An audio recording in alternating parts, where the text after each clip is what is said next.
안녕하세요. 로맨티스트의 신동희 변호사. 김장천 변호사입니다. 혹시 변호사님 요새 굉장히 시청률도 폭발하고 있는 네. 화제의 드라마 1000원짜리 변호사 보신 적 있어요? 네, 보고 있습니다. 네. 너무 재밌더라고요. 그렇죠. 남궁민 너무 멋있어요. 너무 멋있죠. 사실 이 드라마가 시작되었을 때 저희도 좀 네네. 관심 깊게 봤는데 맞아요. 이거 되게 현실과는 조금 동떨어진 면이 있다 뭐 이런 얘기도 많이 하기도 했었어요. 사실 제목부터 그래요. 1000원짜리 변호사. 수임료를 과연 네. 우리가 1000원에 수임할 수 있을 것인가? 1000원 받고 일해보신 적 있으세요? 없습니다. 왜냐면 지금 처자식이 있기 때문에 지금 밥값도 안 나와요, 이거. 교통비도 안 나오고. 이거. 보통은 1000원짜리 네. 변호사가 되기는 쉽지 않죠. 근데 이 극 중에서도 사실은 이 어떤 특정한 어려움에 처한 사람들에 대해서 자기가 이제 신념을 발휘해야 할 때 상징적인 수임료로 1000원을 받는 것이지 사실 모든 사건을 1000원을 받지는 않겠죠? 그렇죠. 사실 그러면 먹고 살기도 힘이 들죠. 그래도 변호사님도 나름 공익활동으로 여러 가지 활동도 하시잖아요. 그게 어찌 보면 1000원짜리 변호사와 같은 뭐 잠깐 말씀을 나눠보자면 네. 제가 그런 변호사로서의 소명을 위해서 이제 국민권익위원회 상담위원도 하고 있고 뭐 국세청 민간위원 같은 것들 서울시 공익자문 변호사 이런 것들도 나름 열심히 하려고 하고 있습니다. 변호사님도 같이 하고 계시잖아요. 네, 저도 뭐 하고 있는데 뭐 이런 자랑은 넣어두고 나중에 따로 이야기하도록 하고 저희가 이제 드라마를 주의 깊게 봤으니까 네네네네. 우리 영상을 시청해 주시는 분들께서는 아마도 변호사가 보기엔 이 드라마가 어떨까 네네네. 이런 부분이 궁금해 하실 것 같아요. 그러니까 저희가 좀 보면서 이야기하고 싶었던 부분들에 대해서 한번 네네네. 언급을 해볼까요? 현실과 다르다든지 아니면 뭐 저건 맞다든지 우린 이렇게 안 한다든지 뭐 이런 거 한 말씀 나눠보죠. 저희가 네네. 먼저 언급해볼 장면은 네네네. 사채업자 사무실에서 이루어졌던 장면인데요. 아마 드라마 보셨던 분들은 장면이 제공되지 않아도 어떤 장면인지 다 이해하실 것 같아요. 네네. 남궁민 씨가 이게 짜장면 막 먹고 있는데 15로 나오는 여자 주인공이 영장 검사가 이제 직접 출동을 하죠. 그죠. 집행하기 위해서 네. 출동하는 장면인데요. 네네. 이 장면에서 이제 저희가 그 짜장면 먹는 장면에서 와 짜장면 진짜 맛있겠다. 그 얘기를 하긴 했지만 맞습니다. 사실 정말 법리적으로 언급할 만한 장면은 바로 영장을 집행하는 장면이었어요. 그렇죠. 지금 당사자도 없는데 영장을 쳐서 들어가고 있는 상황이에요. 지금 뭐 영장을 쳐서 들어간다고 이야기를 했는데 그게 무슨 소리냐면 이 압수수색 영장을 발부를 받았죠. 그러면 압수수색을 하러 갑니다. 그러면 압수수색 영장을 제시하고 제시해야죠. 이렇게 압수수색을 진행하겠습니다. 라고 하고 이제 그 대상물들을 압수하고 수색하고 이 방 다 압수할게요. 이게 아니고 네. 이 범죄와 관련된 이거에 대해서 압수할게요. 이렇게 말을 해야죠. 제시를 하면서. 그렇죠. 그러면 분명히 그 장면에서는 그 사채업을 하고 있는 그 사채업자를 상대로 압수수색 영장이 그렇죠. 발부됐겠죠. 그 공간을 한정해서. 근데 그 대상자가 없는데도 막 담고 있더라고요. 잘못된 거죠. 그죠. 위법한 절차에 이루어진 압수물이죠. 그러면 증거 능력이 없는 거예요. 그리고 그 장면에서 분명히 천 변호사가 짜장면 먹으면서 나 여기 주인 아니야! 그렇지. 라고 얘기했잖아요. 맞습니다. 그죠. 그건 대상자가 아니다라는 말이죠. 그죠. 확실히 그렇게 얘기했는데 막 집어넣으면 안 될 것 그 같아요. 의미가 그 의미예요. 그죠. 나는 대상자가 아니다. 정당한 대상자한테 제시해라. 그 의미죠. 그리고 그 장면에서 사실 제가 경험적으로 네네네네. 좀 오류가 있다고 생각한 거는 네네. 그 여자 시부님께서 네네네. 직접 영장을 집행하러 오셨잖아요. 그렇죠. 시부님이죠. 저도 이제 예전에 이제 연수원 시절에 검찰 시보를 했잖아요. 그런데 검찰 시보하면 영장을 직접 집행하러 나가는 일은 사실 없다고 봐야죠. 그렇죠. 네, 이게 영장을 갖고 내가 압수물을 막 네. 뭐 따라는 갈 수 있을지 모르겠지만 저는 없었어요. 그런데 그런 거는 현실에서는 사실 없다고 봐야 되는데 맞습니다. 재판도 시부님 직접 하시잖아요. 네, 그게 좀 네. 어려운 일이 아닌가. 사실 현실에서는 없는 그냥 뭐 일이죠. 드라마니까 맞습니다. 넘어가겠습니다. 네. 자, 이제 시보 얘기가 나온 김에 네네네. 그 검사실에서 천 변호사랑 시보랑 맞닥뜨린 장면 네네네네네네. 이야기를 한번 해보고 싶어요. 맞습니다. 이제 이 여자 시보님께서 내가 공판을 담당하게 됐으니 나를 이제 검사로 대해달라 막 이렇게 얘기하는 장면이 있어요. 네네네. 사실 그 장면을 보면서도 그런 생각이 들었어요. 아, 나도 검찰 시보 했었는데 시보가 공판에 가는 경우는 있긴 있어요. 그런데 단독으로 공판을 담당하는 것이 아니라 그렇죠. 공판 검사님 옆에 앉아서 이렇게 좀 간접적인 체험을 해보는 말 그대로 정도. 배우라. 그쵸. 취지죠. 내가 독단적으로 사건을 끌어내라. 단독으로 이끌어가라. 이런 의미는 아니고. 저는 15 때 공판에 가서 제가 증인신문을 진행해 본 적은 있어요. 검사의 위치에서 증인신문을 이렇게 당연히 지도검사님이 옆에 같이 계시죠. 계셨죠. 네네. 그렇게 진행을 했는데 여기서는 아예 그냥 혼자 혼자 앉아가지고 다 하다. 가등력이 출중한 시보님 아니었어요? 아니에요. 그럼 나는 안 출중해. 그런 거 아니고. 그런 건 아니고 여튼 15가 이렇게 검사님으로 대해주세요. 뭐 이런 경우도 사실은 없는 없죠, 경우인데 이게 드라마적인 장치인 것 같고요. 그리고 뭐 여기 보면 그 천 변호사가 네네. 중간에 막 이렇게 복도에 서가지고 막 기록 복사하잖아요. 근데 이것도 사실 현실과는 다르죠. 현실에서는 미리 이제 연락을 해가지고 기록 복사실이 따로 있죠. 기록 복사실에서 이제 직원분들이 가가지고 한 장 한 장 복사를 하고 그 안에 인적사항을 하나하나 다 지우고 일일이 이렇게 해서 그냥 가지고 오는 거죠. 형사사건에서 이게 굉장히 힘든 부분이에요. 그 장면처럼 이렇게 천 변호사처럼 멋있게 이렇게 복사할 수 없어요. 그죠? 최근에 제가 진행했던 사건에서 기록량이 수사 단계에서 기록인데 40건이 넘어가지고 저희 직원분들 3명이 다 같이 일주일 내에 복사했어요. 그 진짜 형사 기록 같은 경우에는 아직 전자화가 안 돼 있기 때문에 다 종이로 복사를 해야 된단 말이에요. 말씀하셨던 대로 막 뭐 수십 건이 오면 변호사도 참 당황스럽죠. 기록이 너무 많다. 그리고 이제 여기서 또 한 가지 이야기하고 싶은 게 중간 장면에 미국에서 네네네. 이제 뭐 법원 일을 하고 있다라고 이야기하는 배우와 통화하는 장면이 있잖아요. 네네, 그쵸? 맞습니다. 그 장면에서 보면 미국에서 150년형이 선고됐어. 미국에서는 시험을 할 때 다 합산을 하니까 네. 150년, 우리 수명이 100년 채 안 됐는데 150년, 200년, 심지어 뭐 300년, 400년 이렇게까지 제가 합산이 되는 거죠. 그쵸, 우리나라는 그렇지 않잖아요. 우리나라에서는 사실 100년형이 선고될 수가 없고 맞습니다. 아예 그리고 가중하더라도 뭐 중환범죄 2분의 1까지 가중하는 맞습니다. 형태로 되어 있기 때문에 그 법 체계가 아예 달라서 네. 선고될 수 없는 형이고 조금 미국처럼 아예 다 가중해서 100년, 200년 때리자 이렇게 하시는 분들도 있는데 지금 뭐 법 개정을 하지 않는 이상은 그건 어려운. 근데 사실 현실적으로 보면 뭐 150년 선고하고 15년 선고해도 실제 사는 건 서로 아마 비슷할 거예요. 그리고 여기서 이제 또 공판에 들어가기 전에 여자 시보님께서 이렇게 막 기록에 파묻혀서 막 이렇게 자다가 예, 예. 사무실에서 깨고 막 이런 장면이 있더라고요. 어떻게 뭐 사무실에서 자고 깨고 하신 적 있으세요? 뭐 현실적으로는 그렇지는 않고 네. 업무 시간에 이제 최선을 다해서 보는 거죠. 보면 네. 피해자의 진술 말고는 딱히 증거가 없는 사건이었단 말이죠. 그러면 네. 증거 기록이 두꺼울 수가 없어요. 뭐 각종 기록들이 막 들어와야 증거 기록이 두꺼운데 봐도 그렇게 두껍지 않은데 그거를 뭐 몇십 장 정도? 몇 장 정도? 그 정도면 사실 뭐 1시간 내로 다 기록은 다 봤을 겁니다. 근데 예전에 저도 로펌에 있을 때 이거 진짜 너무 양이 많고 급박하게 뭐 답을 내야 되는 사건인 경우에 진짜 뭐 밤을 새서 본 적이 있긴 있어요. 굉장히 많은 양이었고 뭐 지금보다 전의 얘기긴 하지만 그런데 15인 경우에는 쉽지 않다라고 생각하는 게 사실은 15한테 배당되는 사건 자체가 기록이 두껍지 않고 그 다음에 중한형이 선고되지 않는 범위에서만 배당이 되도록 되어 있어요.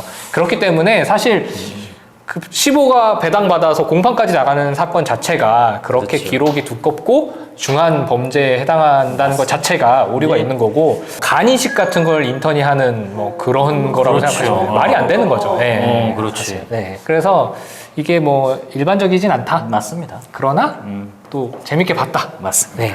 그렇게 정리를 하면 되겠죠? 변호사님 혹시 15대 뭐 어떻게 뭐 특별히 기억나거나 재밌었거나 너무 힘들었거나 뭐 이런 사례 있을까요? 재밌다라고 하기보다는 15대 되게 신기했던 경험을 한 게 두 가지가 있었어요. 이거 두 개 다 검찰 15대 일인데 검찰 15 가면 이제 100마리 15처럼 검사의 역할을 하게 되잖아요. 그러면 제일 중요한 것이 이제 피해자를 소환해서 수사를 진행해 보는 것이란 말이죠. 당시만 해도 이제 검찰에서 피해자를 소환해서 수사를 진행할 때였기 때문에 그런데 이제 한 번은 구속된 피해자였어요. 그래서 이제 검사실로 와서 딱 앉았는데 너무 무섭게 생겼어. 진짜 막 등치 막 이만하고 얼굴은 진짜 무섭게 생겼고 아마 속으로는 많이 쫄렸을걸? 네, 막 문신이 막 내가 길에서 봤으면 100% 쫄았겠다. 뭐 그런 분인데 제가 딱 앉아갖고 이렇게 막 수사를 하니까 그분이 막 이렇게 겁을 약간 내시더라고요. 일단 그 분위기가 있으니까. 그래서 내가 이렇게 수사를 진행하면서 그거 잘못했잖아요. 막 이렇게 막 했거든요. 그 똑바로 얘기하세요. 그거 아니잖아요. 막 이렇게. 그러면서 이제 속으로는 와 길에서 만났으면 진짜 너무 무서운데 이렇게 하면서 수사를 진행했던 기억이 있거든요. 그래서 야 아무리 무서운 사람도 이 검사실에 와가지고 수사를 받을 때는 이렇게 순한 양처럼 겁을 먹는구나. 그게 참 신기하다. 이런 생각을 했었고요. 죄를 지었으니까. 그러니까요. 또 한 가지는 제가 이제 수사를 하려고 소환한 피의자가 사기꾼이었어요. 이제 저는 사기꾼이라고 생각하는 거죠. 상대방은 자기가 사기꾼이 아니라고 하는데, 그 이제 투자 사기와 관련된 거였어요. 그래서 내가 기록을 막 보니까 이건 너무 투자 사기야. 이거 허황된 투자야. 사람들을 속여서 투자금을 받았어. 그래서 제가 이제 불러다가 이거 진짜 문제가 있습니다. 막 이렇게 하면서 막 수사를 진행하는데 갑자기 그 피의자가 저한테 검사님, 이 사업에 대해서 한번 들어보시겠어요? 그러더니 사업 설명을 막 하면서 사업성 있는 것 같죠? 이거 될 것 같죠? 검사님 보기에도 될 것 같죠? 사기를 치고 있는 거네요. 나한테 자꾸 막 구슬려. 들으면서 진짜 정신 까딱했다가는 진짜 이 사업 투자하고 싶다 생각하겠더라고. 투자한 거 아니에요? 안 했죠. 그러니까 그만큼 진짜 이 검사실에 와서까지 검사를 상대로 야, 자기가 이렇게 말빨로 구슬리려고 하는구나. 강심장이다. 진짜 사기라는 게 웬만해서 칠 수 없는 거구나. 제가 그런 생각을 한 적이 있어요. 15대 경험이죠. 이 드라마 막판에 봐보면 네네네. 1화에 국민참여재판 하는 장면이 나와요. 네네. 보통 국민참여재판이라고 하면 배심원을 두고 네네. 이제 검사 측과 변호인 측이 이제 공방을 주고받아서 배심원이 의견을 내고 네. 그에 따라 이 판사님이 마지막에 판결을 하는 절차를 이야기하는데요. 사실 형사재판에서 반드시 물어보게 되어 있어요. 국민참여재판을 진행할 것이냐. 그러면 현실상에서는 대부분 진행하지 않겠다. 그냥 일반적인 형사공판으로 진행하겠다라고 말을 많이 하죠. 왜냐면 이게 판사님은 어느 정도 법리적인 영역에서 예상이 가능한 범주에서 이제 판결을 하실 거라고 생각하는데, 이 배심원이 누가 선정이 될지, 일반 국민들은 어떤 법감정을 갖고 있을지 변호인의 입장에서나 검사의 입장에서는 좀 예견하기 어려운 면이 있을 수 있거든요. 그러다 보니까 피고인이 강하게 원하지 않는 이상은 국민참여재판을 잘 하지 않는 사실 것 같아요. 무죄를 다투는 입장에서 국민참여재판을 신청하는 건데, 누가 봐도 판사님 이건 유죄 선고 내릴 것 같다. 그런 사안에서는 이제 국민참여재판을 신청해 볼 수 있겠죠. 그렇지 않은 사건에서는 사실 쉽지 않은 게 현실입니다. 그런데 사실 뭐 드라마나 영화를 보면 국민참여재판 하는 장면들이 꽤 많이 나오거든요. 그런데 그게 왜 그런 거냐면, 국민참여재판은 일반 형사재판과 달리 하루에 맞습니다. 모든 절차가 이루어지는 형태로 되어 있어요. 그러니까 배심원도 선정하고 그 배심원들이 막 고민하는 장면도 담을 수 있고, 그 다음에 변호사랑 검사가 주고받는 공방, 그리고 하루 만에 재판을 끝내야 되기 때문에 그 배심원들에게 굉장히 많은 부분들을 설명해야 된단 말이죠. 그러니까 뭐 프레젠테이션을 하기도 하고, 뭐 구술로 더 많은 변론을 하기도 하고, 그렇기 때문에 아마 극적으로 다루기가 좋지 않을까. 그러니까 그 과정에서 변호사의 능력이 좀 극대화되는 것 같아요. 남국민처럼 이렇게 말을 잘하고 수려하고 그 배심원들을 파고드는 그 핵심적인 질문, 과연 그런 것들을 일반 변호사가 그 상황에서 할 수 있느냐, 여부는 한번 고민해봐야 될 것 같아요. 그래서 보통은 일반적인 형사 재판에서는 대부분 이제 변호인이 하고 싶은 얘기는 서면으로 제출이 되고, 맞습니다. 마지막에 이제 최후 변론만 구술로 진행되는 경우가 있고, 그마저도 조금 자기가 여태까지 써왔던 글을 좀 요약해서 진술하는 형태로 이루어지는 것이 현실이죠. 맞습니다. 자, 그러면 국민참여재판에 대해서 좀 더 자세하게 이야기해보면 좋을 것 같은데요. 네네네. 일단 배심원들을 선정하는 장면이 네네네. 나온단 말이죠. 맞아요. 거기서 배심원에게 어떤 질문을 할 것인지도 고민하고, 그리고 배심원에게 어떻게 질문을 해서 내가 유리한 배심원을 남기고, 뭐 이런 그러니까 것들. 내가 피고인이다라고 하면 무죄를 선고해 줄 사람을 배심원으로 뽑아야겠죠. 성범죄 피고인이다라고 하면 페미니즘이 강한 뭐 여성분이라든지 이런 분은 내 입장에서는 배제를 시켜야 되겠죠. 그런 부분에서 이제 배심원 선정부터가 치열한 싸움인 거죠. 그러니까 배심원 후보자들이 있으면 그 후보자들에게 질문을 하고 답변을 들은 후에 검사든 변호인이든 이분은 배심원에서 빼주세요, 이렇게 할 수 있어요. 그렇기 때문에 그 질문을 통해서 누구를 남기고 누구를 빼야 할지를 고민한다고 생각하시면 될 것 같습니다. 그렇게 해서 이제 배심원이 선정이 되면 배심원은 하는 역할이 뭐예요? 배심원들은 이제 계속해서 재판을 지켜보고, 이제 배심원 판결이라고 해서 배심원들끼리 회의를 거쳐서 이 범죄에 대해서 뭐 유죄인지 무죄인지 의견을 제시하는 거죠. 배심원들이 이제 만장일치로 뭐 이렇게 의견을 제시하면 판사님은 반드시 그에 따라서 선고해야 되는 그런 의무가 있는 것은 아니에요.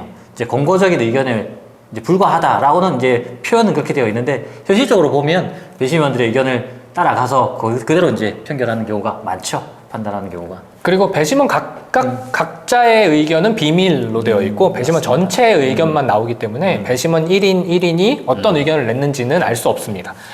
또 궁금해하시는 게 이런 거 있을 것 같아요. 왜냐하면 나는 배심원 한 번도 안 해봤는데 나도 배심원 할 수 있나? 이렇게 생각할 수도 있잖아요. 도대체 누가 배심원 하는 거야? 뭐 이렇게 고민할 수도 배심원은 사실 무작위로 이렇게 선정이 되는 거잖아요. 그렇죠. 예. 그러니까 이게 결격 사유가 없는 국민들을 대상으로 성인 맞습니다. 국민들을 대상으로 이제 배심원 선정의 풀이 있습니다. 이렇게.